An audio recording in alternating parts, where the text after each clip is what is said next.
What's up guys, Shane Starnes here, and I've been using the Galaxy Note 20 Ultra as my main device for the past couple of weeks, and so far I'm having an incredible experience, but I'm seeing all over Twitter that people are having issues with their battery life, and for most of them they're saying that the battery life is terrible. Is it really all that bad? We're gonna find out in this video. This is my real life in-depth battery review where I'm gonna show you guys what real day-to-day use on the Galaxy Note 20 Ultra means in terms of battery life. Let's go ahead and get started. So this video is not sponsored, but if you're going to be buying any Samsung devices, the Galaxy Note 20, the Galaxy Note 20 Ultra, or any other Samsung device, be sure to use my referral code in the description below. It's going to save you 5%, and then of course I get a little bit of a kickback, which helps me because I'm able to buy these devices at a highly discounted rate so that I can cover them here on the channel. So go to the link in the description, use my referral link and referral code, and you'll get 5% off the purchase of your device. If you were to purchase a Note 20 Ultra using my code, you're gonna save about $75, which is pretty awesome. So over the past several days, I've actually been tracking my battery consumption. So I'm gonna show you guys how I actually use my phone during a normal day, and then what that means in terms of actual battery life. So right now it is 2 o'clock in the afternoon. I pulled this off the charger at about 7 o'clock and I'm at 78%. So there have been a few changes that I've made. When I first started using the phone, I didn't have 5G included in my package, so the phone was only using 4G. I had adaptive brightness turned on and the 120 Hertz display turned on, and I found myself regularly getting 6 hours or more of screen on time, and I didn't have to charge this phone at all throughout the day. So over the past few days, when I've actually been recording my battery usage, I've been on 5G, so I now have 5G included in my package. Wherever I'm able to pick it up, I'm able to use it. One thing that I wish that Samsung would allow for here, if I go into my connections and I go into my mobile networks, there is no option to turn off 5G. So if I wanted to save a little bit of battery life, there's no way for me to turn 5G off. So no matter what, if you have 5G on your plan, if you're picking it up anywhere, you're going to be using 5G. And for now, there's no way to turn that off.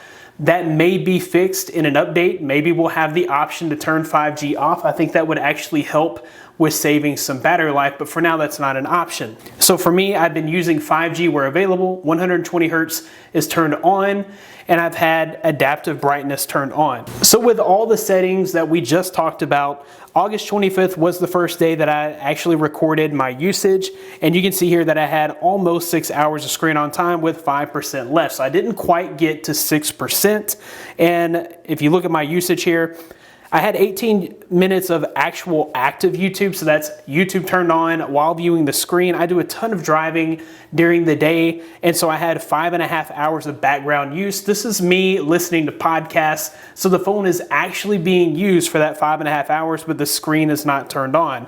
I had 2 hours of Netflix use, so I had the screen turned on while I was watching Netflix, and then an hour of Twitter. And you can see the screen would have been turned on there, 50 minutes of Chrome. That amounted to 5 hours and 47 minutes with 5% left. With the settings that I had enabled, I don't hate that battery life, but it definitely could be better. So on August 27th, I finished my day at 10:35. I had 24% left with 4 hours of screen on time. I would have pulled this off the charge at about 7:30 or so. If we look at my usage here, I had 6 minutes of active YouTube usage. There again, about 5 hours of listening to podcasts, 1 hour of Twitter, 1 hour of Netflix, half an hour of Chrome. So August 28th, with the exact same settings, I finished my day at 11:31 with 24% battery remaining, and I had 4 hours and 42 minutes of screen on time. The usage here was 57 minutes of actual active YouTube viewing, 2 hours of HBO Max, 1 hour of Twitter, 13 minutes of Chrome, and 2 hours of listening to podcasts on YouTube in the background. So August 29th was the last day that I recorded my battery usage here. At 11 o'clock in the afternoon, I still had almost 80% left, and I had 2 hours of screen on time. So I did make a couple of changes here. So I made one specific change here. I turned off adaptive brightness, and I kept my brightness right about 20 to 30% the whole day. This screen actually gets incredibly bright, and when you have adaptive brightness turned on, if you go outside, it bumps it all the way up past the maximum brightness. You're getting like 1300 nits, And even in the sun, you don't need that much brightness. For me, 20 to 30% is really the sweet spot. If I go indoors, I actually turn the brightness all the way down, and that saved a little bit of battery life. So at 11 o'clock, I had 80%, and it used 2 hours of screen on time. At this point, I'm trending towards 7 to 10 hours of screen on time, which is actually really good battery life. But that didn't last throughout the entire day. So at 4 o'clock, I was at 4 hours of screen on time with 40%. So this is still looking really, really good. And then if we go into 5:30, I had 35% with still about 4 hours of screen on time. And here's where I finished my day. At 11:30, I had 7% left, and I just barely got over 6 hours of screen on time. So to me, this is still not incredible battery life.